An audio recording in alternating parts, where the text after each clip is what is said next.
Pacific halibut. Of all the Northwest and Alaska fisheries, this one has the most tradition, the greatest mystique. Like few modern professions, it is an enterprise steeped in its own history. Amazingly, halibut schooners built near the turn of the century remain viable competitors in the contemporary race for profits. And the fishing style, called longlining, is little changed from its inception during the Great Depression. The men who spent their lives pursuing the huge flatfish never seemed to escape the spell of the business that consumed them. My grandfather fished halibut. My father fished halibut. All my life I fished halibut. You think at the dinner table I could look at one of them in the face? I just never seemed to get enough. Sometimes I think the fish got me hooked instead of the other way around. The birth of the Pacific halibut fishery occurred more than a century ago when schooners like the Edward E. Webster, the Molly Adams, and the Oscar and Hattie sailed round the Horn from Massachusetts in search of the bounty of the last frontier. Don McCaughren directs the International Pacific Halibut Commission. Halibut fishing began on the coast about 1886 with a couple of boats coming from the East Coast and fishing off the west coast of Washington. The first deliveries were made in that year, and they were sizable deliveries. And that perked people's interest, and more fishermen joined that fleet, and the Canadian fishermen joined. And by the 1920s, practically the whole stock from Northern California to the Aleutians was being fished. If the earliest fishermen were from New England and the Canadian Maritimes, Norwegian immigrants soon began to play major roles. Harold Locken began his tenure as manager of the halibut industry's Fishing Vessel Owners Association in 1924.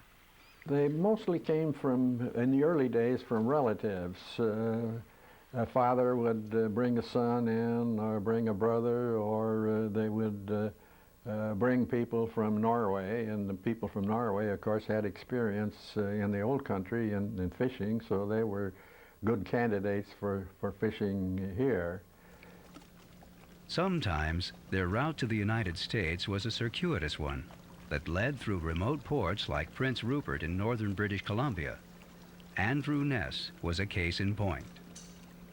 Well, I couldn't get a pass into the States, so I had an uncle here that had a halibut boat, the Venture, and I had a brother that was here. He left 2 years ahead of me. So they told me if I were into Rupert, they could come in there and pick me up. And so they did. In those days, you could go into Rupert and, fill out the crew. But that didn't last very long because they got a new consul there and he chased us all off. So I made 2 trips in 1929. Locken's grandfather built venerable examples of the early halibut schooners. He muses about their remarkable longevity. My grandfather was a builder primarily of halibut schooners, and the first one was built in the late 1880s, and he continued building boats until 1919. Many of the schooners that he built are still in active operation today. The Turmschild is one of them, and I believe it's the oldest halibut schooner in the fleet. But it is being operated every year, and it's one of the high boats, so it's a vessel in which I take a certain amount of pride. There are others like the Paragon and the Van Sea, and vessels of that kind that are built by my grandfather, and they're still operating and will continue to operate into the future because they're low cost, and the original cost has been paid for, and all that's required now is, of course, to keep them in condition, which is a lot less than building a new boat. The character of the waters in the North Pacific, and they're somewhat the same as the waters in Norway, and the schooners are wonderful sea boats, quite adaptable to the rigors of fishing in the North Pacific Ocean. The style of fishing, of course, called dory fishing, where the crews of the vessels left the schooner itself and fished from the dories, and they were set out periodically and then picked up later in the day, and the fish were dressed on board. It was a hard way of making a living. There were quite a few casualties where dories were lost in bad weather, and it was discontinued by the International Fisheries Commission, Halibut Commission, in the early 1930s. Carl Servold had an even better view of dory fishing. I started longlining in 1930. My dad was a skipper and I was an engineer and a cook, and then there was 10 fishermen, 5 dories. They were partners, see, 2 guys to the dory, and one guy in front, one guy in the back. They'd get up in the morning and they'd go over to the side, you know, 6 o'clock, 5 o'clock, real early. And then they'd set the gear, and they had a buoy and a flag, and throw that out. And then they'd come aboard and eat breakfast and bait up, keep baiting for a couple hours. They had a hand gritty. It was a crank with a little wheel out on the side, and the line came over and went under. And the guy in the back coiled and took the fish off the hook on Norwegian steam. That's what it was. I remember in 1930, we were longlining, and the price was real low, 2, 3, 4 cents. But we come in alone one time from up west. We had 40,000 pounds. We got 9 cents a pound, and the man share was $200. Now it's $2,000. If we'd made $600 a year, it was pretty good. A lot of boats went in debt. They went in a hole. They didn't make anything. Pay the groceries, and that was it. Halibut fishing was hard work. There's no kidding about that. It was tough life. But we lived through it. We're still here, still kicking. In 1932, after his father's death, Servold became the youngest skipper in the fleet, the 22-year-old master of the Tordenskjold. He remembers not only the rigors of fishing, but the crude methods of navigation practiced at the time. We didn't have Loran, no depth sounder, nothing on the boat them days. We had the lead over the side, and 16-pound lead, and then they put butter in the bottom of it. And so then the guy'd haul it up, you know, had a high-speed winch, and he'd haul it up, and then he'd grab it, and he'd, you know, show it to me in the pilot house. Show me the bottom of the lead, what kind of bottom, and then they'd scrape it off and put some clean butter on. We'd run away and drop the lead. I used to sound for hours sometimes. Then we'd sit, and by God, we'd be right there. We'd get the fish. When fog set in, they picked their way along the coastline on the Inside Passage that led from Seattle to the Alaska fishing grounds and back again. We toot the whistle, of course, and inside listen for the echo on the mountains. And I had 2 guys up on the bow listening. That's a fact. Run down Johnson Straits, full speed, toot. And they'd listen, and they'd say over there, you know, sound travels 1,100 feet a second, so you could time the echo on it, see how far you were offshore. Lifelong Alaskan Gordon Jensen grew up around the fishing fleet in the tiny community of Petersburg. My dad made his first trip on the Constitution in 1912, The Constitution was a schooner that carried dories, and the dories were launched, and the fishermen went to different areas close by and set their gear out and let it stay a while and hauled back and delivered their fish back to the Constitution. Imagine being in a very small dory out in the middle of the ocean that and where you could be lost in the fog and other hazards that come along with being on the ocean. But just think of those poor fishermen that had to hand crank the gear up from the bottom and get those fish on the boat when there wasn't more than about that much of the dory above the water, you know. What a poor way to do it, I thought. Briefly, steam-powered vessels competed with the halibut schooners.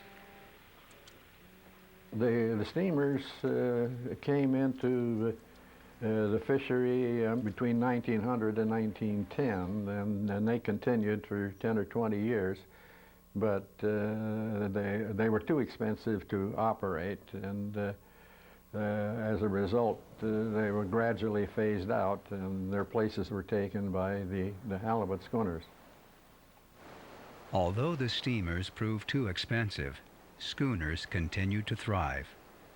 Soon, instead of launching dories, fishermen realized that the gear could be set and hauled from the deck of the schooner itself. Fishing was conducted by setting out skates of gear, and skates of gear would be a coil of line on which hooks were fastened, and the hooks, of course, were baited and set over a chute in the stern of the vessel, and the gear could be set in one long line, maybe several miles in length, or it could be put in parallel lines, and then in retrieving, the gear would be hauled over the rail of the vessel on deck, and then the fish would be cleaned on deck and then preserved in ice in the hold of the vessel. Halibut fishing is a very skilled way of fishing, and in the past people would come in wanted to go halibut fishing, and out of 10 people only one would remain. The other 9 would find the life too rigorous and not to their liking. Jensen was one who endured for more than half a century. You have to be strong and healthy for one thing, basic, and be able to stand the ocean, not get seasick. I think that's one of the really most important things. If you're seasick, you're not worth much. And be ambitious and want to do your best to make a living. I guess that's probably the most important things. It's just like any other job. If you want to make a success, you have to work hard. And the fellows that work hard and produce get the jobs, just like anything else. Like Jensen, Stan Johansen grew up in the Norwegian community of Petersburg. And like Jensen, he got his start at a tender age. I started going with my father when I was 9 years old, so I was with him most of the time. And he had built this new schooner, the Mitkoff, and come to Petersburg with it in 1927. And I guess it was in 1929. He said, "Well, it's about time you start fishing." so he took me out, and boy, did I get sick. I swore up and down I'd never go out again. But the next year, when our school vacation came, I could hardly wait to get out again. At 9, the young fisherman didn't even qualify for a greenhorn share. They fixed up 2 lines of gear for me, and I baited that, and I told them where to set it when they set the gear. And then when those 2 lines of gear came in, if there was any fish on it, they were mine. They let me have them, and I marked them. And when we come in and sold them, they all had a gannion tied around the tail, and they weighed them. And one time I remember we sold up in Seward, I guess it was. I think I made $18 or $19, and the crew didn't make anything. In those days, there was no cold storage in Petersburg or anything, and they would go out and fish, and first they'd have to go and get floating ice from Frederick Sound and get chunks of ice aboard and beat it and put it in the boat. And they'd go down out and fish, and they'd watch for the steamers that would come. And when the steamer went by them, they knew he had to go by, and they'd come back to He'd be in Petersburg at a certain day. And they'd go out and get some more ice, and go into Petersburg, unload the fish, and put them in boxes, ice them in boxes, and send them on the steamer to Seattle. And my dad said sometimes we'd get some money back, and sometimes we wouldn't. Good times or bad, however, year after year, the men returned to the fishing grounds to practice the art of longlining. The first thing that happened when a flag was thrown over, and a buoy, and then the buoy line that reached to the bottom to the anchor was thrown after. And as soon as the anchor was thrown, the gear would be going over the chute. Then this continued on till all the gear was in the water. And then you'd wait around at least 6 hours or wait to give the fish a chance to bite, and the captain would bring the boat up to the buoys and up to the flag, and it would be hauled in and then kegged, and then the buoy line would be put around the shiv and the gurdy, and the process would be take all the fish in. On the other side of the boat was another one of the men that was coiling the gear down. And when you were 5 men, there were 2 men would be back in the baiting bench there, baiting the gear, getting it ready to set out again. The long line was, in those days, it made a hemp gear, about 5/16, 7/8 Ganyons were usually cotton, and they were about 3 to 4 feet long. And a hook, it was a hook with a gap of about 1.5 inch, stainless steel hook. Andrew Ness remembers the early days. Well, those days when you were 9 men, you had to take your turn and go around.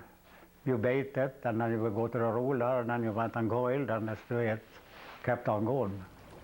Sometimes you worked a long time, and if you had to move, well, then because you got a little rest in between.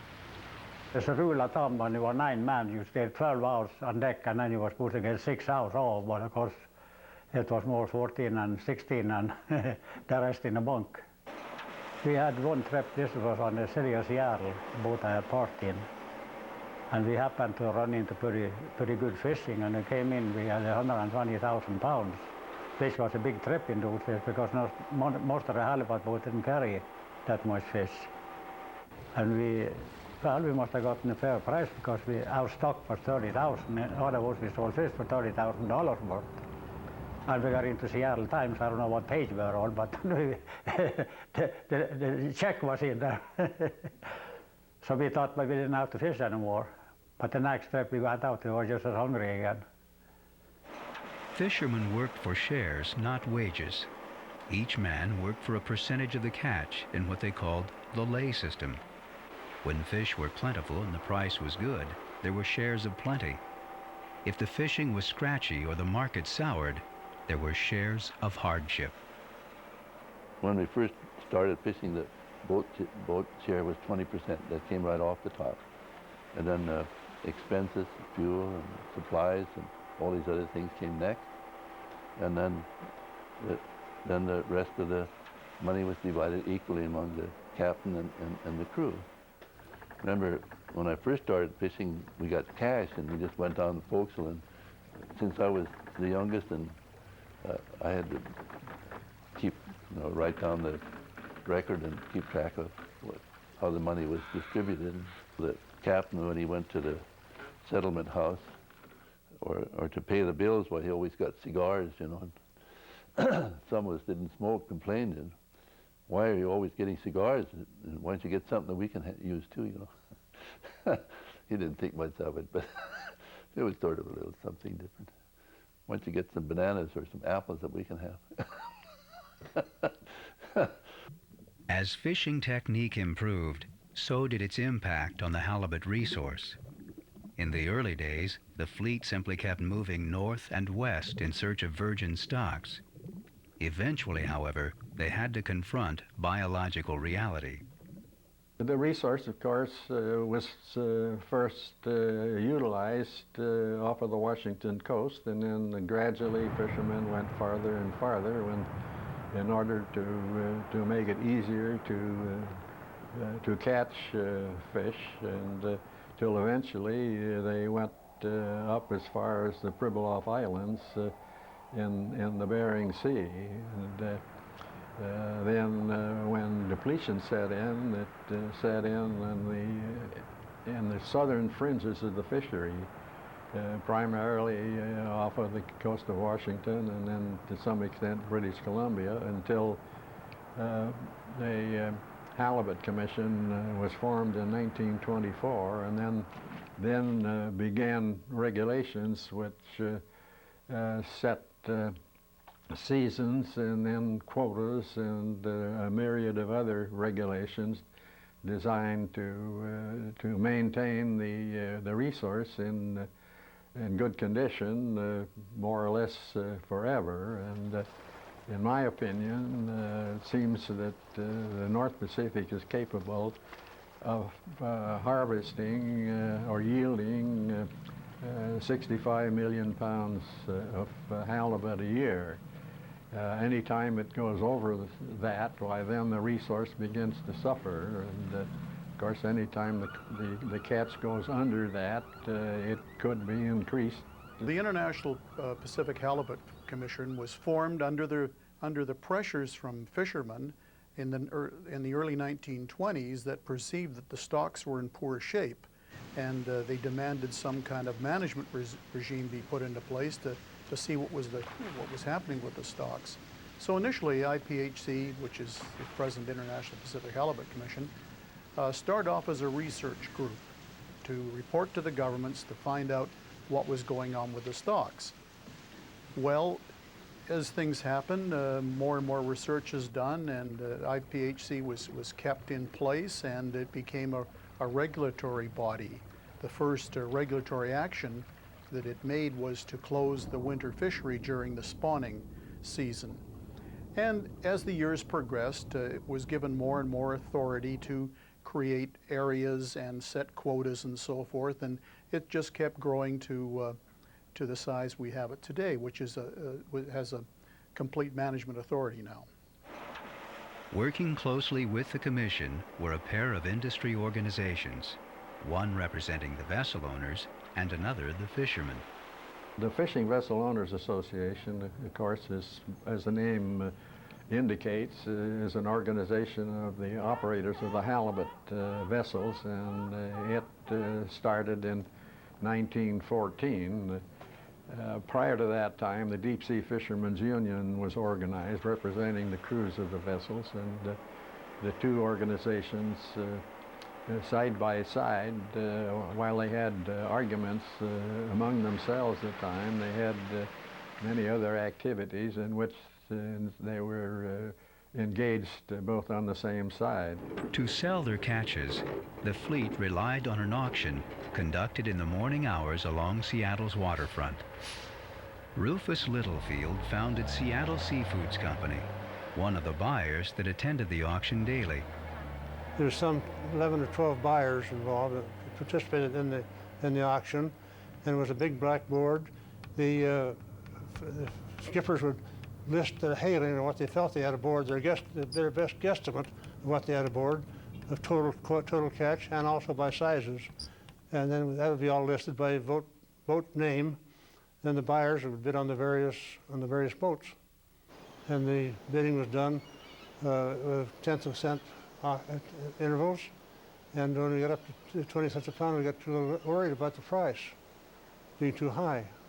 No, we got along fine, and then everyone realized that the fish had to be divided up between the companies, that the three or four of the largest companies weren't going to get all the fish by any means. It was going to be divided quite equally between all of us, and it was. Littlefield enjoyed his interactions with the halibut fleet. Well, I like the halibut fishermen, the fellows in the fleet. I think they're tremendous guys, and I had a lot of admiration for them.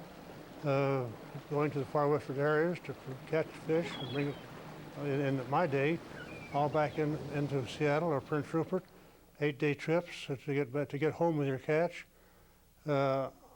good, honest seafaring people, and I like them very much. Today, the fishing continues much as it always has. And despite resource fluctuations over time, North Pacific halibut stocks are in excellent shape. Well, I think halibut stocks are in very, very good shape for several reasons. First of all, halibut is a very viable fish. If you give it a break at all, it'll expand. If the stocks are low and you ease fishing pressure, the stocks respond very nicely and grow very quickly. That really helps, of course. The other thing is that we've always worked very, very closely with industry. We use industry information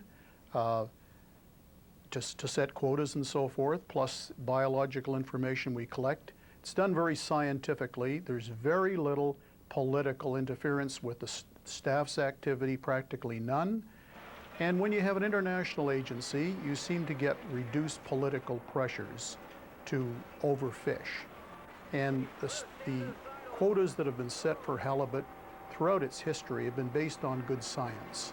And that's quite different than a lot of other fisheries where politics seem to be the name of the game. If the halibut resource has been healthy over the past decade, the same can't be said for the fleet.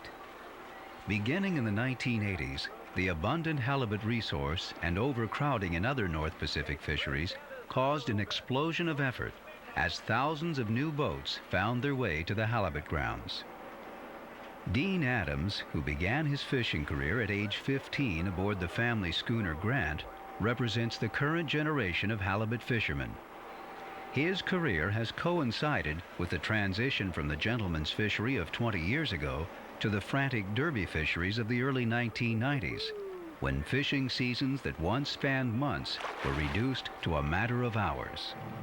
The halibut derby turned into a mad race for fish where literally thousands of boats, thousands of people would gear up their vessels and leave town and set their gear when the gun went off. Thousands of miles of gear would be set onto the bottom of the ocean. In some cases, I kind of visualize these long lines looking like a basket weaving of fishing gear on the fishing grounds, just fishermen setting their gear over one another, creating gear loss problems, and 24 hours of just hauling gear as fast as you possibly can, trying to keep up with the rush of fish if you were to get lucky and handle the fish, and then trying to get them down below deck and in a timely fashion. With the advent of the derbies, the halibut fishery changed from a career to a crapshoot. The pace of the fishery jeopardized the safety of the fleet and the status of Alaska halibut as a consistent feature of the seafood marketplace. In 1995, a new regime dawned in the halibut industry, the era of the individual fishing quota, or IFQ, under which qualifying vessels are awarded shares of the annual quota, shares that can be fished at the operator's discretion or sold to the highest bidder. With the quota system in place, the halibut fishery was again an enterprise that engaged the fleet over an extended period of time and supplied premium product to international consumers. And as always, the industry's renewed good fortune was a tribute to the remarkable fish. I think the future of the halibut fishery is very exciting. The halibut fishery is very unique. It's a small boat fishery, relatively speaking. It's offshore, and we cover a very wide range of a very beautiful country called the state of Alaska. There's halibut from one end of that state to the other, and I think there always will be.